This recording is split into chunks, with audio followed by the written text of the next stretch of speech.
All right, front four time now. It's a day off for the Cowboys. This man doesn't take days off, right? Never. Voch Lombardi still has room for more subscribers on YouTube, right? A man of many different trades and roles covering the Cowboys. Subs mean views, views mean money, and I'm trying to buy a mansion and a boat, so let's do it. Well, anytime you can lend us a couple views, we'll take all the views we can get. Let's get to number one. Yes, we sir. were both at the joint practice with the Rams and the Cowboys yesterday. Who would have thought, Voch, that the viral moment comes after practice? Sure. The conditioning, the 20s. Shadi says it was a player choice. I find it so funny, like the opening press conference, the drama, the criticism was that there's no drama. Sure.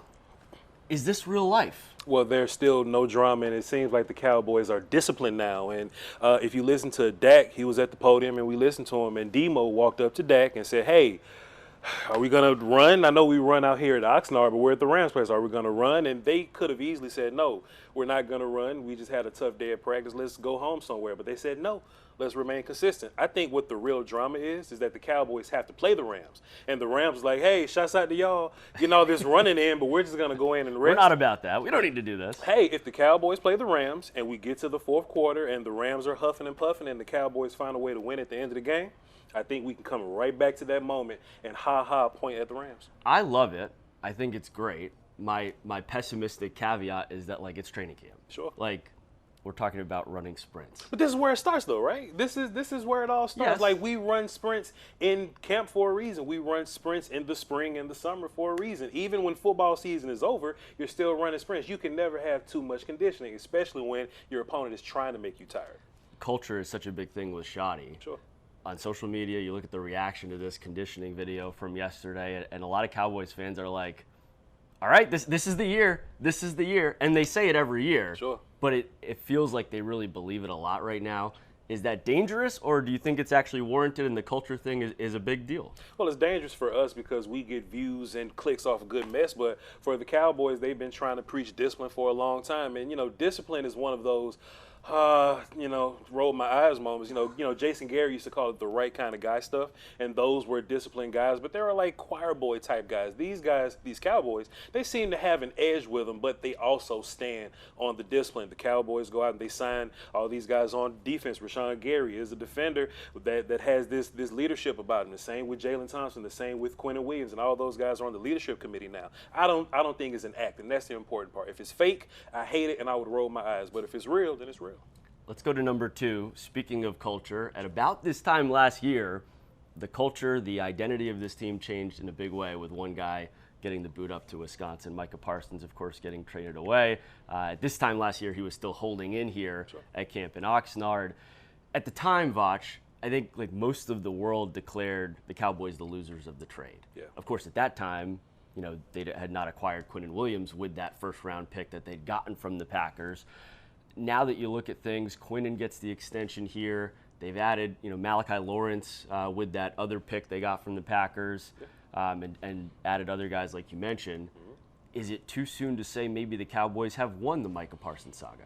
There's still time on the Cowboys side. Now, if you're the Packers, you have Micah Parsons, and it kind of stops right there. But Micah Parsons is one of the best pass rushers in the league, so that's a really good get to have. But Quentin Williams, typically these tackles on defense, they really get into their groove right around this time. Some players find their prime around 27, 28, but the big boys, they get their best football at 30, 31, 32, because that's when the grown man dash strength happens. So Quentin is only going up from here. Malachi Lawrence is a rookie, only going up from here. LT Overton, Devin Moore, your fourth-round picks that were also involved. We'll have to see what that turns into. It'll be fantastic if they did something great. There's one more player I like to add to the party. If Micah Parsons was on the Cowboys last year, you would have had a better record. But the Cowboys were so terrible last year, that gave you the opportunity to draft Caleb Downs. Right. I like to add Caleb Downs to the party because, hey, first of all, why not? I want to make this thing as heavy Cowboys one-sided as I could possibly can, of course, because I'm rooting for the Cowboys. But let's just be clear here. If you win one more game, whether it be the Green Bay tie, or whether it be the Eagles game in week 1, whether it be the Panthers game that was close, you lose out on Caleb Downs. So thanks, Micah. I don't think anyone would argue that Quinnen Williams is the more talented player than Micah Parsons. However, with the culture piece, I think the Cowboys, rightfully so, like what Quinnen brings more as a leader. And financially, You know, when his extension sets in, it'll be about like $10 million less than what Mike is making with the Packers right now. So a lot to like. I think, Voch, it really comes down to we've, for so many years, waited for this run defense to not be bad. Yeah. If Kenny and Quinnen can really make this like a top 15, top 10 run defense, then I feel confident saying maybe they have won this trade. That's the big thing. Cowboys have always been kind of cute on defense. They'll get sacks and they'll get picks, but when it's always these big games, these games that matter, it's always Aaron Jones rushing for 200-some-odd yards, you know, or just, hey, pick some running back. James Cook running for 250-some-odd yards. You don't even get an opportunity to pass rush. You don't even get a chance to catch picks. So run defense matters, and shouts out to Christian Parker for making that matter. Let's go to number 3 in the front 4. The joint practice that, you know, we had like VIP status for. Most of the world didn't get to see it outside of those little vertical video highlights the Cowboys were eventually allowed by the Rams to take and post.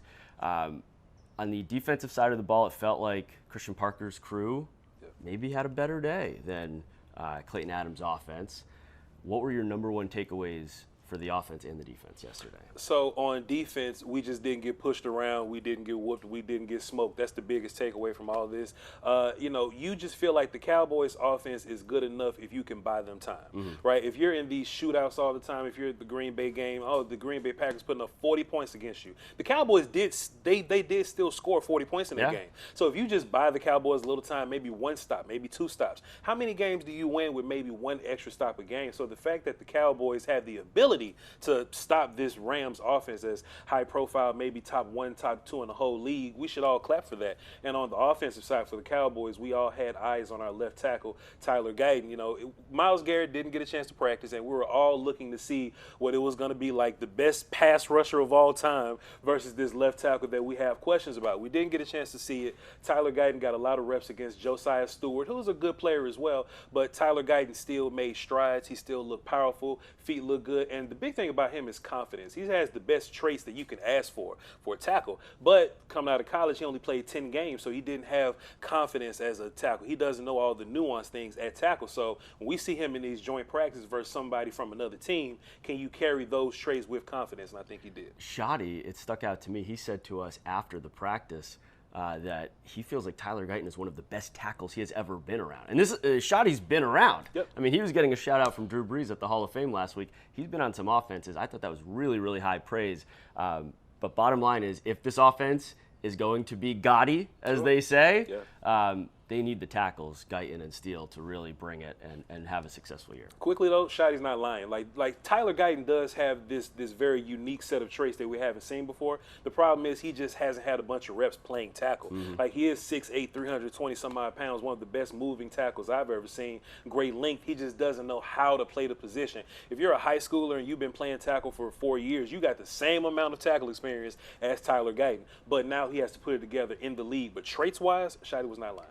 Number 4 today, the Cowboys, the Joneses, they have teased the trade market and making a move. I think it's time. Let's go shopping. Let's make a purchase. If Jerry and Steven are to go out and get something right now or someone, what is at the very top of your wish list, Voch?